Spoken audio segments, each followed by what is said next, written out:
Very good morning all. I am Pinki Malik, lecture in economics. आज के इस लेक्चर में हम फिलिंग द ब्लैंक्स क्वेश्चन को करेंगे। चैप्टर 8 से शुरू कर रहे हैं। इससे पहले वाली वीडियो में हम चैप्टर 1 से 7 तक जो फिलिंग द ब्लैंक्स क्वेश्चन है उनको कर चुके हैं। तो आज का लेक्चर शुरू करते हैं।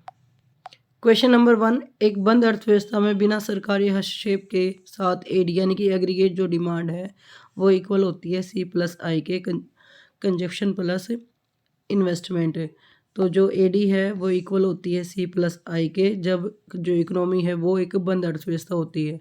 जब ओपन इकोनॉमी होती है तो एडी बराबर होती है हमारी सी प्लस आई प्लस एक्स माइनस एम यानी कि इम्पोर्ट और एक्सपोर्ट को भी इसमें हम शामिल करते हैं। क्वेश्चन नंबर 2, पूर्ण रोजगार की स्थिति में डैश बेरोजगारी पाई जाती है। पूर्ण रोजगार की स्थिति में भी कुछ ना कुछ जो है बेरोजगारी रहती है।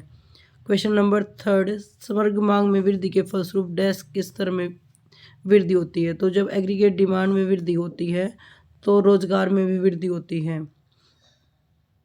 क्वेश्चन नंबर 4, उपभोग फलन बताता है कि उपभोग डैश का फलन है। जो कंजप्शन है वो किसका फलन है, यानी कि जो कंजप्शन फंक्शन है वो आई पर डिपेंड करता है।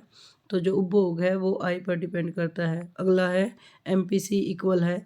तो जो एमपीसी होती है वो होती है delta C upon delta Y, यानी कि इनकम में चेंज होने से कंजप्शन में कितना चेंज हुआ। Next question, MPC plus MPS equal होता है 1 के। तो जो एमपीएस और एमपीसी की जो वैल्यू होती है वो 1 के बराबर होती है, इकाई के बराबर। एमपीसी होती है, जो एमपीसी की वैल्यू होती है वो इकाई से कम होती है, क्योंकि एमपीसी का मतलब है मार्जिनल प्रोपेंसिटी टू कंज्यूम, सीमांत उपभोग प्रवृत्ति, वो 1 से कम होती है, क्योंकि सारी की जो सारी इनकम है वो कंजप्शन पर खर्च ना करके कुछ सेविंग भी की जाती है। नेक्स्ट क्वेश्चन, वह बेरोजगारी जो कुछ उद्योगों में दीर्घकालीन ह्रास के कारण उत्पन्न होती है कहलाती है। तो जो दीर्घकालीन ह्रास के कारण उत्पन्न होती है वो संरचनात्मक बेरोजगारी होती है, जबकि जो ऐच्छिक बेरोजगारी होती है वो बेरोजगारी होती है जिसमें जो व्यक्ति है वो अपनी इच्छा से बेरोजगार रहते हैं, और जो संरचनात्मक बेरोजगारी होती है वो उद्योग धंधों में कुछ कमी के कारण उत्पन्न होती है। नेक्स्ट क्वेश्चन, आय के बढ़ने पर उपभोग उससे मात्रा में बढ़ता है। तो जो आय में वृद्धि होती है तो उपभोग में वृद्धि होती है, लेकिन उससे कम मात्रा में वृद्धि होती है। नेक्स्ट क्वेश्चन को निवेश कहते हैं। पूंजी में होने वाली जो वृद्धि है, स्टॉक पूंजी में जो वृद्धि होती है उसे हम निवेश कहते हैं। चेंज इन स्टॉक या कैपिटल उसे हम निवेश कहते हैं। स्वचालित निवेश यानी कि ऑटोनोमस इन्वेस्टमेंट होता है वो डैश में परिवर्तन से स्वतंत्र होता है। तो जो ऑटोनोमस इन्वेस्टमेंट होता है वो गवर्नमेंट द्वारा किया जाता है, वो आय से और ब्याज की दर से बिल्कुल स्वतंत्र होता है, आय और रोजगार पर डिपेंड नहीं करता। तो जो आंसर होगा वो आय होगा। जो ऑटोनोमस इन्वेस्टमेंट है वो आय पर डिपेंड नहीं करता। लास्ट क्वेश्चन, डैश निवेशक का निर्धारक है। डैश निवेश का निर्धारक तत्व है।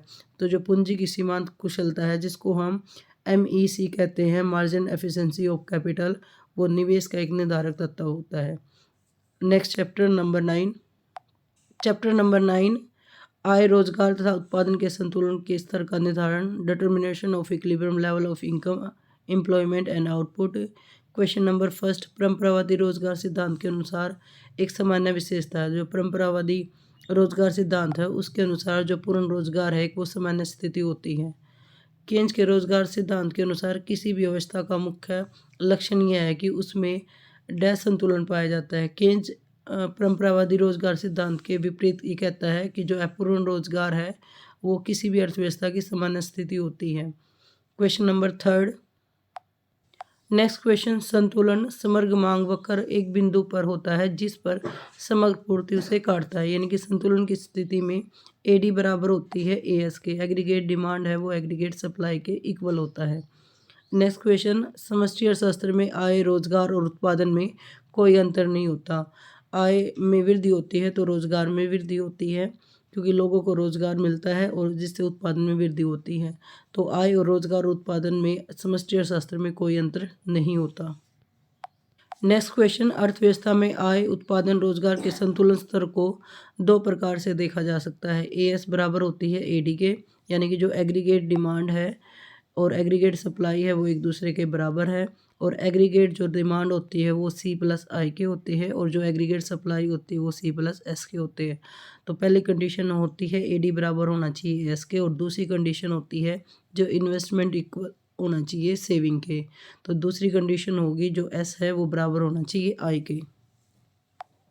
नेक्स्ट क्वेश्चन, एएस और एडी के दृष्टिकोण के अनुसार आय व रोजगार के संतुलन का निर्धारण वहाँ होता है जहाँ एएस बराबर हो एडी के, एएस बराबर हो एडी का। और बचत और निवेश के दृष्टिकोण से आय व रोजगार में जो संतुलन निर्धारण होता है वो वहाँ होता है जहाँ एस बराबर हो आई के, यानी कि जो बचत है वो निवेश के बराबर हो।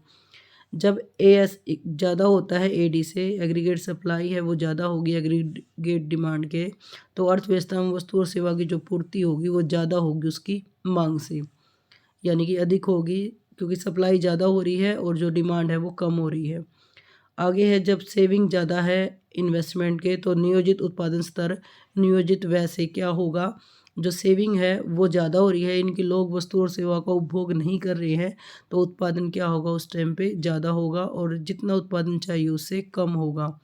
तो नियोजित उत्पादन का स्तर नियोजित व्यय से अधिक होगा, इसमें उत्पादन ज़्यादा हो रहा है और सेविंग जो खर्च है वो कम हो रहा है। अतः जब सेविंग ज़्यादा होती है इन्वेस्टमेंट के, तो इसका मतलब ये है कि जो कंजप्शन यानी कि उपभोग है वो कम है और उत्पादन हो रहा है वो ज़्यादा हो रहा है। तो नियोजित उत्पादन का स्तर है नियोजित व्यय से अधिक होता है। क्वेश्चन नंबर 10, अपूर्ण रोजगार संतुलन वह अवस्था है जिसमें पूर्ण रोजगार के स्तर पर समग्र मांग समग्र पूर्ति के बराबर होती है, यानी कि जो अपूर्ण रोजगार है वो उस सिचुएशन में जो एग्रीगेट डिमांड है और एग्रीगेट सप्लाई है वो इक्वल है, लेकिन वो पूर्ण रोजगार के स्तर से पहले ही जो एग्रीगेट डिमांड है वो एग्रीगेट सप्लाई के इक्वल है। तो जितनी एग्रीगेट डिमांड चाहिए उससे पहले ही कम स्तर पर पूर्ण रोजगार के पहले स्तर से, पूर्ण रोजगार की सिचुएशन में जो हमारा एएस कर्व है वो ओआई के पैरेलल हो जाता है, और जो एडी है वो पूर्ण रोजगार के स्तर से पहले ही एक दूसरे को टच कर लेती है। तो जो अपूर्ण रोजगार की सिचुएशन में जो पूर्ण रोजगार के स्तर से पहले यानी कि कम स्तर से मांग और जो पूर्ति है वो एक दूसरे के बराबर होती है। क्वेश्चन नंबर 11, पूर्ण रोजगार संतुलन वह अवस्था है जिसमें पूर्ण रोजगार के स्तर पर समग्र मांग और समग्र पूर्ति बराबर होती है। पूर्ण रोजगार की सिचुएशन में पूर्ण रोजगार के स्तर पर ही समग्र मांग और समग्र पूर्ति एक दूसरे के बराबर होती है। क्वेश्चन नंबर 12, ये अति पूर्ण रोजगार संतुलन वह अवस्था है जिसमें पूर्ण रोजगार से अधिक ऊंचे स्तर पर जो मांग है और पूर्ति है एक दूसरे के बराबर होती है। केंज के अनुसार जो एएस है वो पूर्ण रोजगार से पहले सीधी रेखा या पूर्ण रोजगार होती है, और पूर्ण रोजगार के बाद एक सीधी रेखा होती है। अभी हमने डायग्राम बनाया था कि केंज के अनुसार पहले तो जो एएस है हमारी वो बढ़ती हुई होती है, उसके बाद वो स्ट्रेट हो जाती है, बिल्कुल सीधी खड़ी हो जाती है ओवाई के पैरेलल। पूर्ण रोजगार के बाद ओएस के पैरेलल होती है। चैप्टर नंबर 10, निवेश गुणक और उसका कार्यकरण।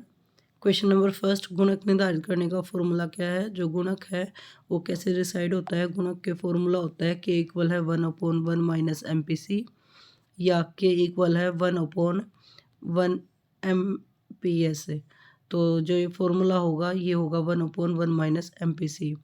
तो 1/MPC है वो उसको भी हम गुणक कहते हैं। 1/MPS के जो मूल्य है उसको गुणक कहा जाता है। क्वेश्चन नंबर थर्ड, गुणक देशों में कार्य नहीं करता। जो गुणक है वो अल्प विकसित देशों में कम कार्य करता है। गुणक और जो सीमांत उपभोग प्रवृत्ति है उसमें सीधा संबंध मिलता है, लेकिन सीमांत बचत प्रवृत्ति में विपरीत संबंध होता है। अभी हमने इसमें फॉर्मूले में भी किया था। गुणक में और MPS में नेगेटिव रिलेशनशिप होता है। MPS जितना ज़्यादा होता है गुणक की वैल्यू उतनी ही कम होती है। क्वेश्चन नंबर 5, के को डेल्टा आई से गुणा करने से हमें डेल्टा आई वाई मिलती है, क्योंकि जो गुणक होता है वो होता है डेल्टा, जब हम आई को गुणा कर देते हैं तो हमें डेल्टा वाई मिलती है, क्योंकि के यानी कि गुणक होता है वो होता है change in Y due to change in investment. तो जब डेल्टा आई को हम के से मल्टीप्लाई करते हैं तो हमें डेल्टा वाई मिलती है। क्वेश्चन नंबर 6, यदि MPC इक्वल 0.8 है तो गुणक का मूल्य क्या होगा। MPC गिवन है 0.8, तो के इक्वल होगा हमारे 1/1 माइनस MPC, यानी कि 0.8 MPC का वैल्यू है 1/0.8। तो 1 में से 0.8 माइनस करेंगे तो 0.2 होगा। और जब हम 10/2 करेंगे तो जो वैल्यू निकलेगी वो 5 निकलेगी। जब MPC 0.8 होता है तो गुणक की जो वैल्यू है वो 5 होती है। क्वेश्चन नंबर 7, गुणक के सूत्र के इक्वल होता है। जो गुणक का सूत्र होता है वो होता है delta Y upon delta I के। MPC जितनी अधिक होगी गुणक का मूल्य भी उतना ही अधिक होगा। MPC और गुणक में सीधा संबंध होता है। गुणक की धारणा औद्योगिक अर्थव्यवस्था में लागू होती है, और जो केन्स के गुणक का जो दूसरा नाम है उसको हम निवेश गुणक कहते हैं। आज की इस वीडियो में हमने चैप्टर 8, 9 और 10 के फिलिंग द ब्लैंक्स क्वेश्चंस को करा। आने वाले वीडियो में हम रिमेनिंग चैप्टर को करेंगे। आज के लिए इतना ही। धन्यवाद। Thanks for watching.